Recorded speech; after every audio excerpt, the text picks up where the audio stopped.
Gossuin a pour sa nouvelle création coupé les ponts avec lui-même. En fait, je suis partie dans un travail plus intimiste au départ, où j'ai vraiment voulu ne plus faire de cours à l'extérieur, vraiment me concentrer sur moi, sur l'intérieur.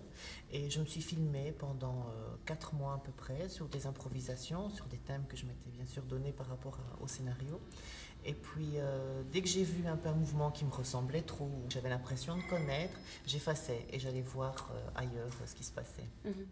Donc loin d'être nombriliste, le fait de te filmer t'a confronté à toi-même et peut-être aux habitudes de scène que tu peux avoir. Oui, absolument. Et ça m'a permis de découvrir un autre moi. Et c'était vraiment l'objectif du travail, c'était de me dire, bon, ok, tu es une entité, mais dans cette entité, il y a plein de parcelles différentes et beaucoup de chemins que tu n'utilises pas forcément. Et donc j'ai essayé d'aller voir vers d'autres chemins. C'est une sacrée remise en question.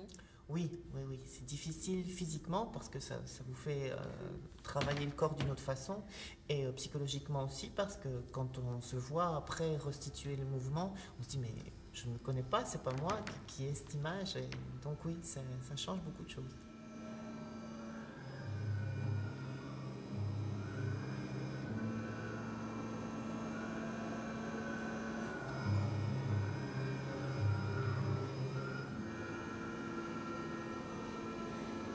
Je sais pas.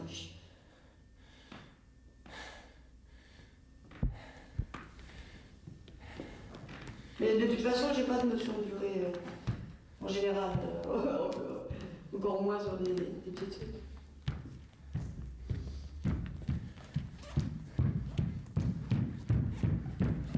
Je sais pas. Parce que les distances, je sais pas, les distances, le temps, je sais pas.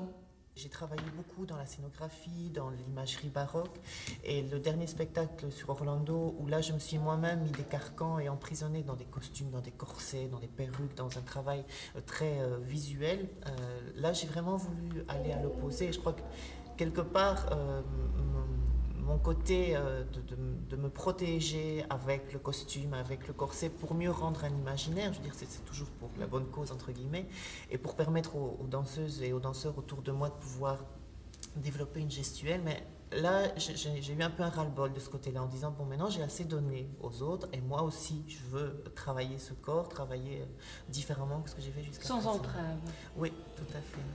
Ce n'est pas aussi un peu le propre de tout parcours d'artiste, d'aller vers une plus grande simplicité au fur et à mesure des expériences? Oui, je pense, mais pour moi, ça reste dangereux. Et si j'ai su faire ça cette année, c'est parce qu'il y a beaucoup de choses dans les 10 ans de Danse et compagnie, et notamment un spectacle en fin d'année, où là, j'ai pu laisser aller libre cours à mon imaginaire baroque et à toute une scénographie assez folle.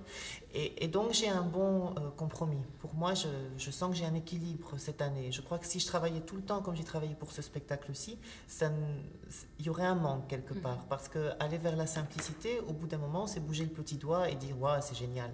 Et pour ça, non, je trouve qu'il faut trouver un juste milieu. Et plus ça va, plus j'ai envie de prendre mon temps. J'en ai marre de m'embêter à plein de trucs. Il y a tellement de trucs qui sont stressants, qui sont pénibles. Maintenant, j'en ai marre, j'ai envie de vivre tranquille. 3 naissances, 3 vies, 3 morts, 3 existences disparates, traversées pourtant par une même âme. Nous avons tous ces moments éclairs de déjà vu et déjà vécu. Et s'il y avait des vies avant la vie? C'est vrai qu'on est dans une ère métaphysique importante et ça, je crois que c'est lié à une socialisation où on est de plus en plus vers cette recherche. Et c'est pas pour être dans le courant que j'ai fait ce travail-là, mais c'est vrai que ça correspond à une ère du temps, je dirais.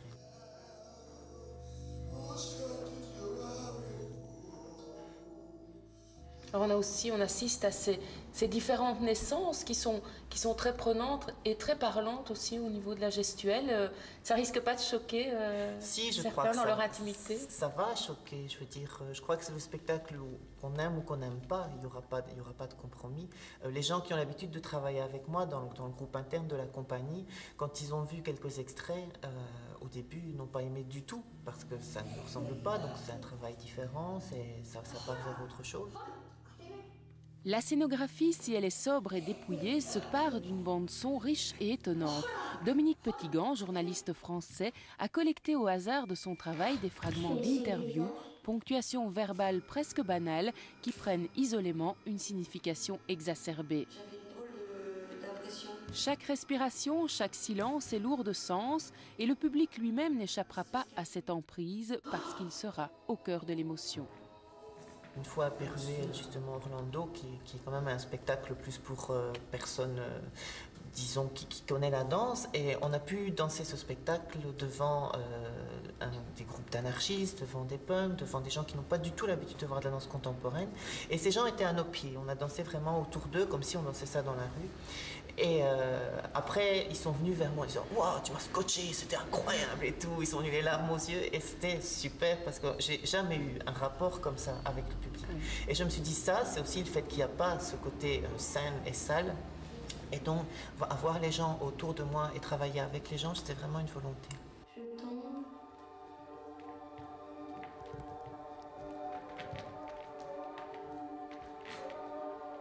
Je marche.